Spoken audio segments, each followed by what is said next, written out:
Hey everybody, welcome to Your Beautiful Table, a YouTube channel and a website all about helping you make your tables beautiful. Today we're going to talk about how to make a beautiful DIY orchid centerpiece, so stay tuned.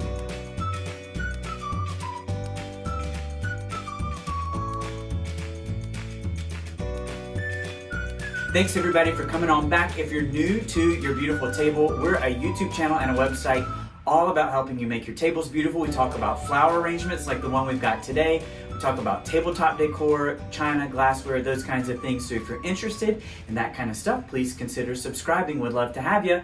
And stay tuned to the end of the video so you can learn about how to be entered to win a free giveaway. So hang on to the end. Well, friends, I have spent a lot of time talking about candle reviews, but we also talk about other things like tabletop decor. And today I wanted to show you a really easy centerpiece that you can make using a Phalaenopsis or moth orchid. I'm holding it here with me, but I want to bring it up so you can see. Hopefully you can see that this one is in full bloom. It looks really great. And then you can see the orchid leaves there. And then it is in a champagne bucket or a wine cooler, and you can sort of see how there's some moss there. So this is a really great, easy centerpiece that you can make with just a few items that I found at Lowe's. So there's nothing really special, and I'll click to some of the resources in the description box below.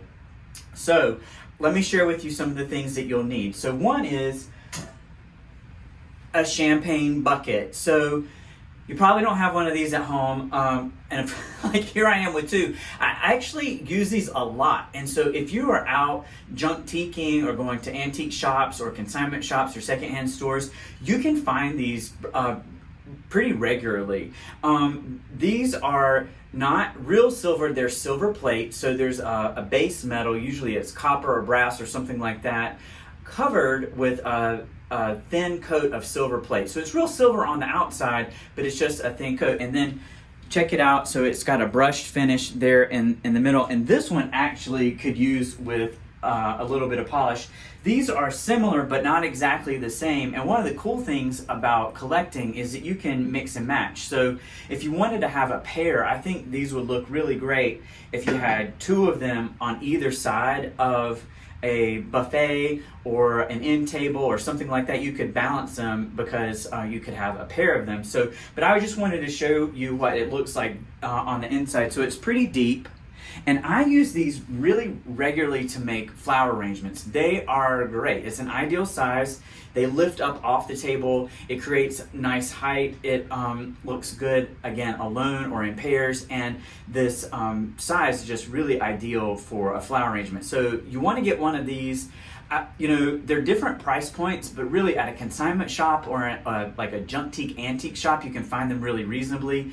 When they're new, they can be a little bit expensive. So I'll link to some new ones down below, but y'all head on over to eBay or your local antique shop to find some. Silver plate is really easy to take care of. Just a clean, soft cloth to wipe it down, and every once in a while you can use some silver polish to polish it up and make it look great. Although, I'm not afraid of a little bit of tarnish because, we live in the real world and nobody has time to, polish this up. So this one actually could use with a little polish. I may do that before I put it back in the china cabinet. So you need one of these or any other opaque container that's in a similar shape. So, your decor may not fit a champagne cooler or a wine bucket. You may want to have something else, but it's great if it is an opaque container. If you go a little bit more rustic, you might want to have some sort of crockery or some sort of pottery container that you would place the orchid down in. And you'll also want to have some preserved moss. And so I'll bring this up to the camera. This is preserved moss. It's got green on this side, and then it's brown and sort of got sticks on this side.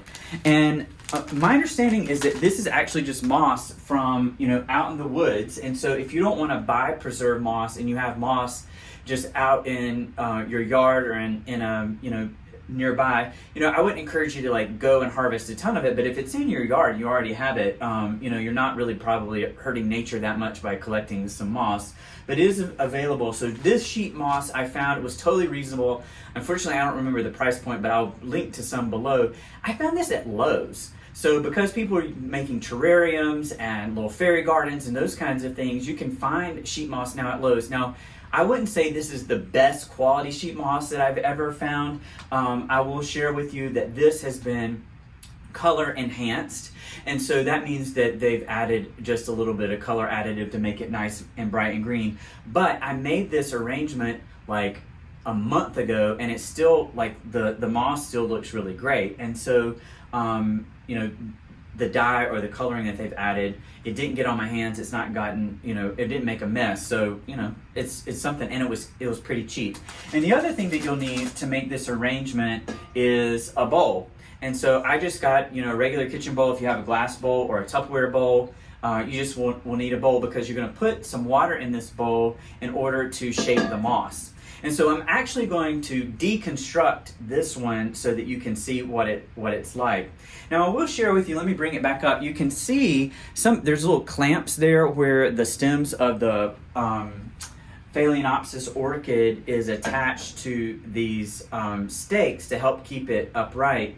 Some people like to cover those with a little bit of moss too, and so that's an option as well. So if you wanted to cover that, I just chose not to do it at this point. But y'all, it's so super easy. So I'm actually going to take out the moss that I put in, and so I'll show you. So this is just a piece of the moss that I took out of the bag. I just ripped it apart. You just pull it apart, and I placed it in the bucket or the bowl of water. You soak it for just a second, and I wring it out a little bit, and then I just adjust it so it covers the base of the flower. And so I'm just taking these off, sort of deconstructing it rather than constructing it, so you could see the finished product, and then you can sort of see what I've done here. And so this moss has dried a little bit and has formed around this pot. And then here is the secret surprise. Ta-da!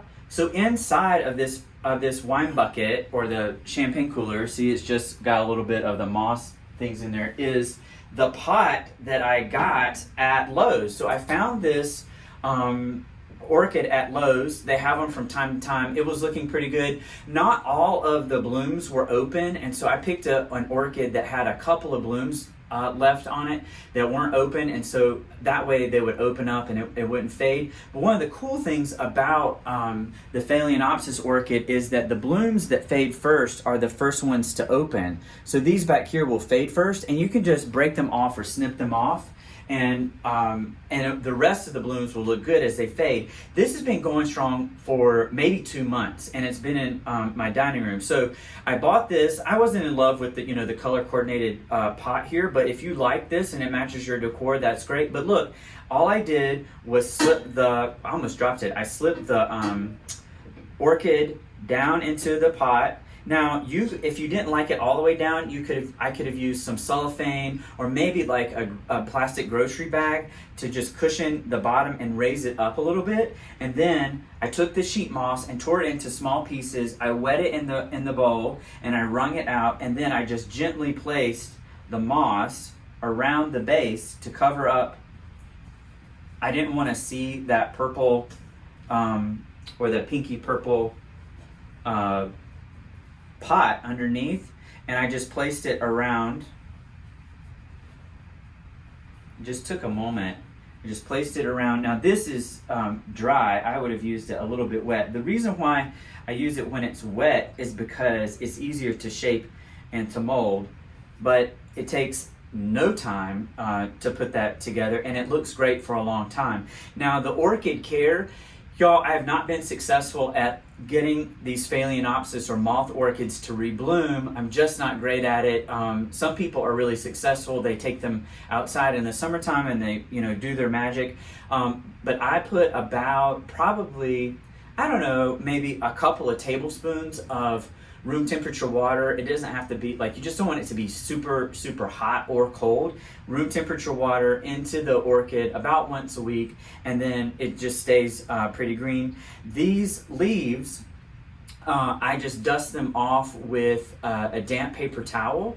Over time, you know, every week or so when I'm dusting, I will just take a damp paper towel and clean the leaves off. I did use a tiny bit of leaf shine, and so I'll put a link below. I just used a gentle spritz of leaf shine, which is really helpful. And pro tip, I use leaf shine outside. So leaf shine can be very slick on your floors, so if you overspray or get it on your floors, it can be really slippery. So I use leaf shine, but you don't have to use that. Just the beautiful natural sheen of the Phalaenopsis orchid leaves is really beautiful, and just use a damp paper towel to wipe off the dust. Or sometimes they have a little bit of watermarks because they've been watered in the greenhouse, and I just wanted to clean those off. So really easy. Taking a champagne bucket, orchid that you buy at Lowe's, place it in there, dampen the moss a little bit, and place it around, cover that pot, and it's a beautiful, beautiful tabletop decor. This will be an awesome item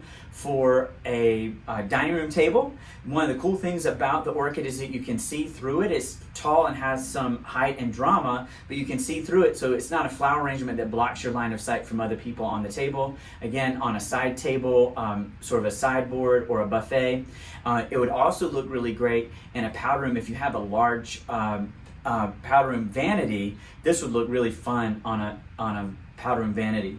It's a little bit more up, it's a little bit more formal, so it's at least in this kind of presentation.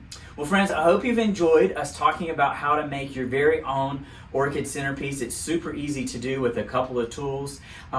Thanks for staying with us all the way through the end of the video. We have a newsletter, the link is below, and that's the way I use to communicate with you about our giveaways. So sign up at the newsletter below to be entered into giveaways. I promise I won't spam you, but I'll send you things like this video of our orchid arrangement. Thanks everybody for watching, and we'll see you next time.